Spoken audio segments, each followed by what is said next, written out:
Swala la barabara ni tatizo, ni kama janga lingine. Ni kwa nini tusifanye maamuzi bunge hili tukaiweka swala la barabara kama janga la taifa na tukatafuta namna bora ya kuweza kutatua shida ya barabara. Nilimwita Mheshimiwa Clayton Revocatus Chipando, atafuatiwa na Mheshimiwa Esther Lugako Midimu. Mheshimiwa Aziza Ali ajiandae. Asante sana Mheshimiwa Mwenyekiti kwa kunipa nafasi na mimi niweze kuchangia katika hotuba ya Waziri Mkuu na bajeti ya ofisi ya Waziri Mkuu.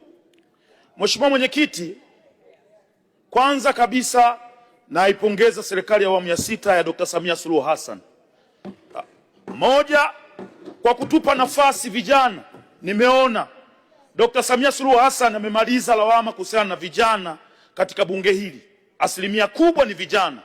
Ametupa nafasi twende tukawasaidie wananchi. Lawama yoyote ambayo tulikuwa tunalaumu kwamba vijana tupewe nafasi, haya bunge hili hapa tuko wengi kuliko watu wenye umri mkubwa. Sasa huu ni muda wa sisi kuweza kuonyesha Tanzania kwamba vijana tunaweza.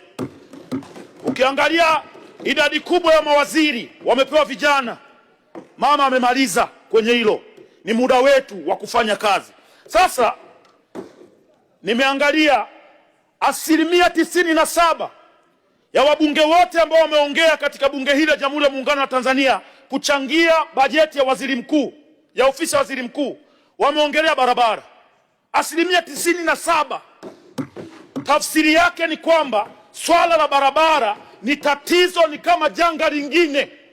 Ni kwa nini tusifanye maamuzi bunge hili tukaiweka swala la barabara kama janga la taifa na tukatafuta namna bora ya kuweza kutatua shida ya barabara.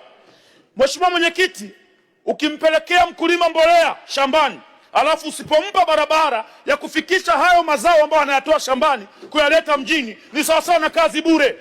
Ukijenga hospitali ya wilaya usipowapa wagonjwa njia ambayo watapitishwa na hiyo ambulance kwenda hospitali, hiyo ni sawasawa na kazi bure. Jimbo la Kigoma mjini, hospitali ya wilaya ilipojengwa, hakuna barabara ya kuwafikisha watu pale, ni mashimo, mabonde na kuinama. Tafsiri yake ni nini? Utampeleka mzazi kwenda kujifungua, wakati unampeleka unampiga kwenye mashimo, afike kwanza atengenezwe kwanza nyonga iliyovunja kwenye mashimo. Haiwezekani, lazima tufanye maamuzi. Vijana tuko humu ndani, tuwafanye maamuzi kuhusiana na swala la barabara. Na nataka nimwambie ukweli Mheshimiwa Waziri Mkuu, swala la TARURA kuna mtego huo wanatuingiza, mkenge.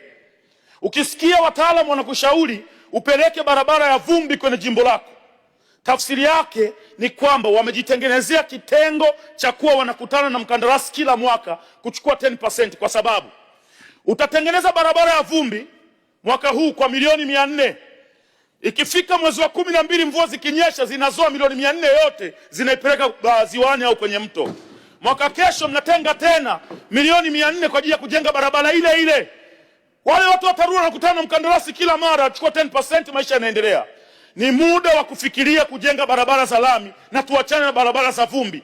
Na mmerahisisha lugha kuita barabara za vumbi. Mzee, ni barabara za vumbi wakati wa kiangazi. Ikifika wakati wa masika ni barabara za tope. Nadhani tuzibadilishe jina, tuziite barabara za tope.